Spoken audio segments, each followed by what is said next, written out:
Hey, what's up everybody? Thank you so much for tuning in. This is just a quick little warning before the video starts. I didn't do this before. I talk a lot about suicide and self-harm in this video, so if you are triggered, please just know that this video will contain a lot of that, or some of that. Just know.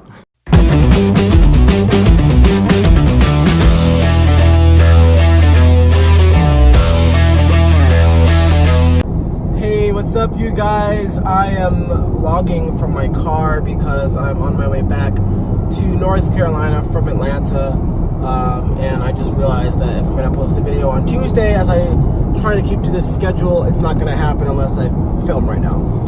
But this week, I kind of want to talk to you guys about my experience, being hospitalized when I was in high school.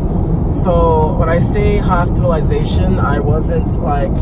There's like there's probably more than two, but the ones that I'm familiar with are like if you're going to the hospital, let's say if you're having like suicidal thoughts, or if you're like at a danger to yourself or to others, typically what will happen is that you'll go to the hospital and you'll be sort of on lockdown for, I think the minimum is like 48 hours or 24 hours or something like that, suicide watch. So I've never done that. Which is good, thankfully. I have never needed to do that, so it's never been super bad where, I've had suicidal thoughts and I'm like, hey, I'm about to end it right now, and I've been locked up over the weekend or just for a few days. So that's never happened to me. So this video is actually talking about, I was in a partial hospitalization program, which is still like being hospitalized because it's fun, but it's not fun. I was senior year, I was super depressed. I've alluded to this a little bit. I was at the point where my mom passed away my sophomore year of high school, and my best friend, who was like a sister to me, passed away my senior year of high school, both from cancer. And I didn't deal with my mom properly. I was kind of just like, all right, she's gone now, but I never really dealt with it. And then my friend, I think that's when it was just like, everything came crashing down for good reason, like when people start dying around you and like, you're gonna have some problems. So I'm not really sure, like it's really blurry in my mind and my memory. I wasn't sure if I wanted to end it all, but I was prescribed some antidepressants, and I took the whole bottle one night, and I quickly, as soon as I took it, I snapped out of it, and I was like, what did I just do? I'm gonna die. So like, during that, I just remember feeling like,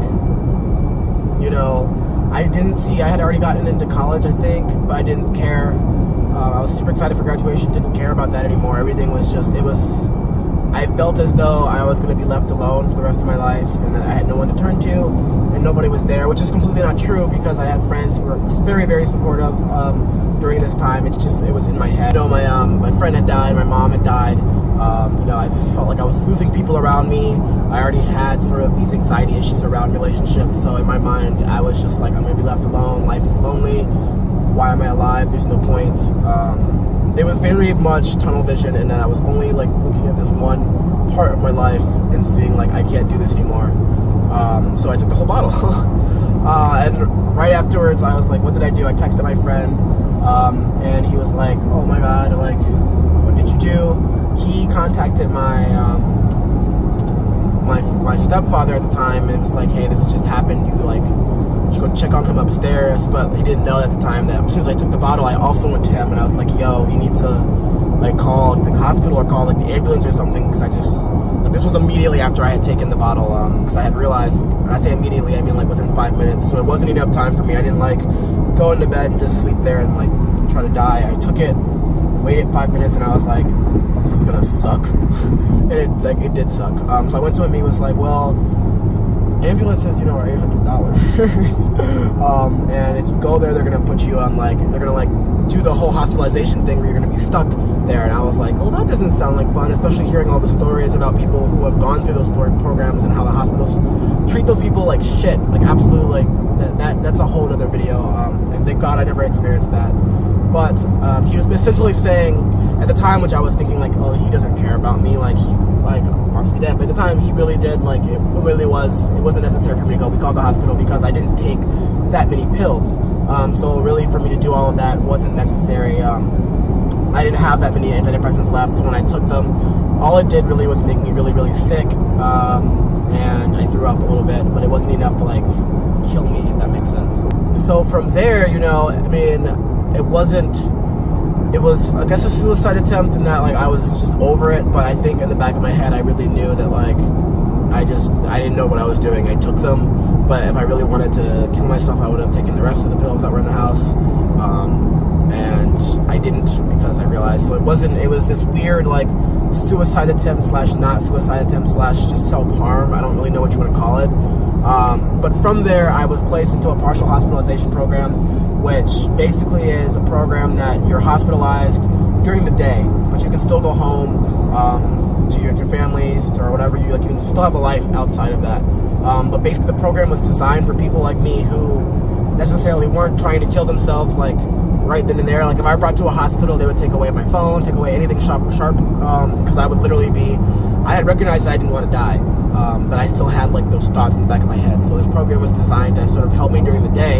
I went from, I think it was 9 to 3, it's sort of like a school day. You have group therapy in the morning, and then you have like art therapy in the afternoon. So from like 12 to 3, you'd have art therapy or some type of other therapy to sort of help you throughout the day. But the first part was really the big part, in that you're talking in a group, you're talking about the problems that you're experiencing, really working out the different issues. We called it doing like the work that you had to do.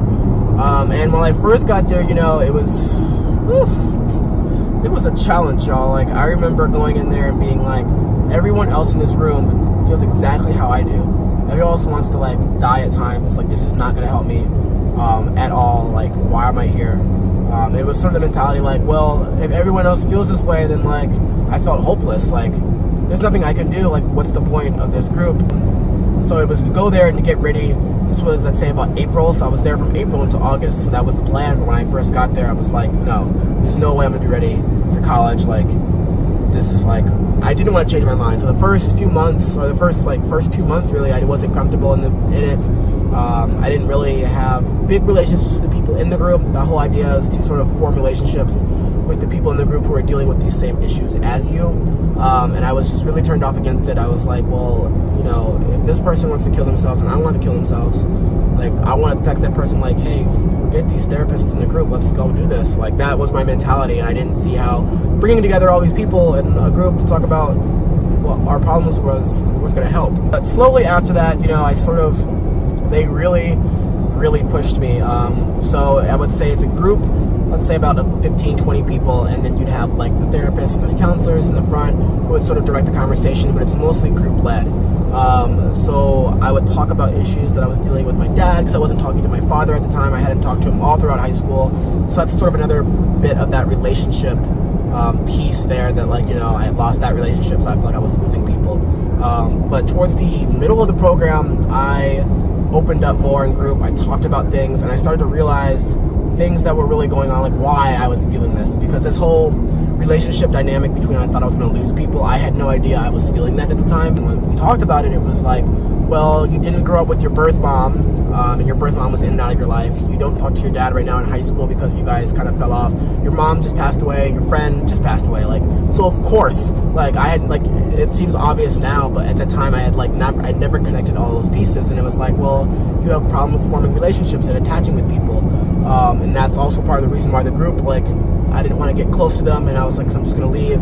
So that was a big thing, but essentially it helped so much. I'd say by July, you know, I was opening up more in group. I was helping other people do their work by sharing my experiences. I'm like, hey, well, this is what I think, this is what I do. And some of the people in that group I'm still friends with now. I still talk to them. I still meet with them when I'm in Chicago, or if I'm in a different city, and they're there. You know, they're all over the place, so it really just depends. But that group sort of helped me understand why I wanted to be here. And that I mean, in high school, I really did not think I would be in college. I never saw myself at Wake. I never saw myself applying to jobs, you know, about to graduate from college. I couldn't see any of that. All of that was this, you know how you kind of picture yourself in the future, and you have like, oh, I'm going to be like married and have these kids, and like, oh, it's so great. You think about these things, or at least I think about these things.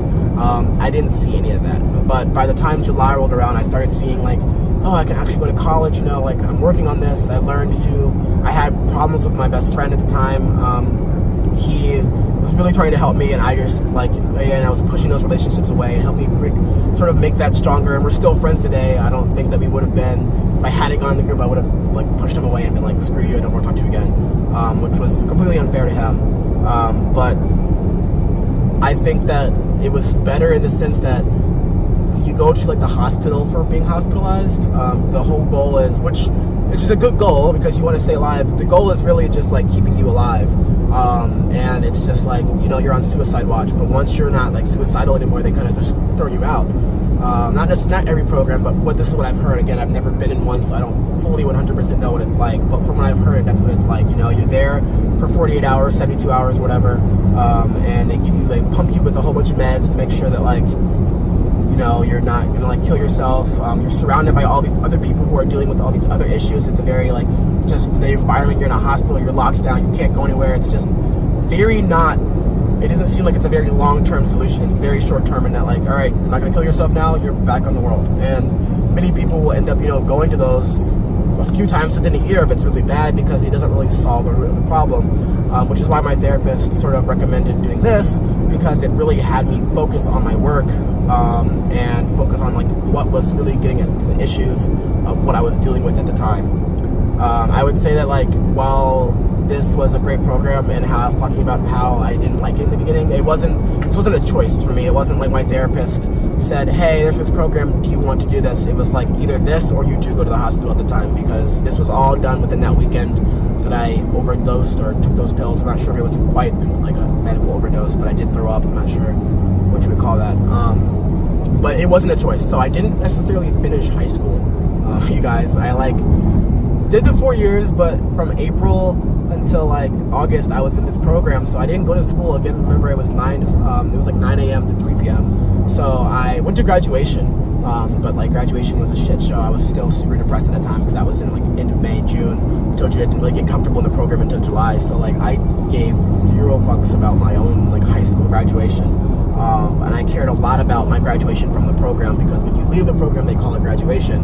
I think that was a monumental step for me, and because I was in a completely different place.